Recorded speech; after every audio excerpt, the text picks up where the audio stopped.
Hey everyone, Carrington here from Firm Foundation Family Services. I wanted to take a few minutes today to address a question I get from almost every single potential client and many non potential clients, just people who are asking about the work that I do. And the question is, why don't you take insurance? This is a question that I feel that brings up some pretty strong feelings for me because I really get frustrated with how I think the mental health field has not educated clients to understand what it means to put them through sort of the medical system to provide therapy services. So uh, I'm not going to be able to cover it all here. In a nutshell, the biggest reason why I don't take insurance, and there are others that maybe I can address in other videos, the biggest reason I don't take insurance is because it requires that I give my client a mental health diagnosis. I need to pick something from the DSM-5 um, to to put as a label on my client to sort of validate or verify with the insurance company that the services they're seeking and that the services that the services that the client is seeking and that the insurance company is largely paying for are valid services, that the client actually needs it.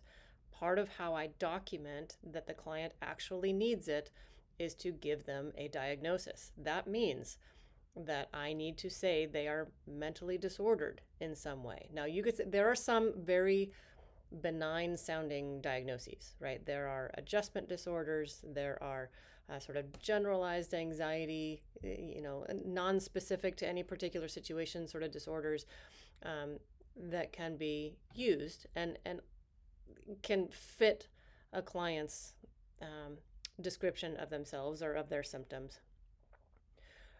But essentially, what it does is it says every person who walks through the door of my office, I'm going to assume that there's something wrong with them. I'm going to open up this book and line up their description of their symptoms with what's written in this book, and I'm going to give them a label, a number. I'm probably not even going to tell the client about it, but this is how I get their services paid for. I'm going to go to the insurance company. I'm going to say, here's the thing that's wrong with them and why you need to pay for services.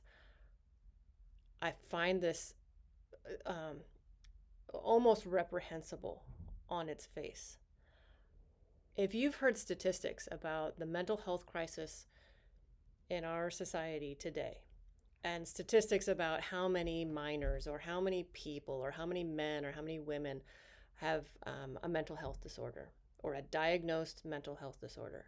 Now, I don't know where all those statistics come from, but what I do know from the back end is that every single person who walks through the door and uses their insurance to help pay for therapy services is going to be diagnosed with a mental health disorder. So it's this system that self-reinforces. It says, if you walk into the therapy room, we're going to assume that you need a diagnosis. We're going to give you a diagnosis, and then we're going to clutch our pearls because we think everyone has a mental health disorder. That's not necessarily true. Plenty of people benefit from and legitimately seek therapy services not because they're disordered, not because there's something inherently wrong with them, or even wrong with them because of what's happened to them. Um, but we have to say that something's wrong with them in order for insurance to pay for it. And it's a system that I just find so distasteful. Now, I know there are good reasons, first of all, for clients to want to use their insurance. I use my insurance for medical care all the time or on a routine basis. Um, I don't fault anyone for using insurance. This is how the system works, but I just find it so um, disrespectful to my clients or to my potential clients that the very first day I meet them, I am trained by the system to look for their deficits and record it and send it in so that they can have their conversation with me covered. Um, that's my main thing. Now, I'll probably do more videos about this because this is such a hot button issue for me.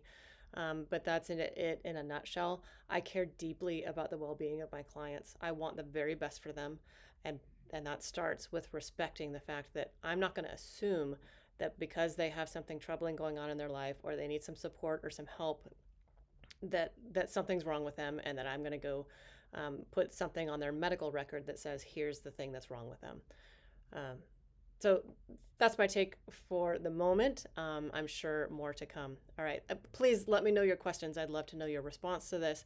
I've also written about this in my blog if you wanted to get a more detailed perspective on where I'm at with this. But yeah, a hot button issue, and that's where I stand for the moment. Take care. Bye bye.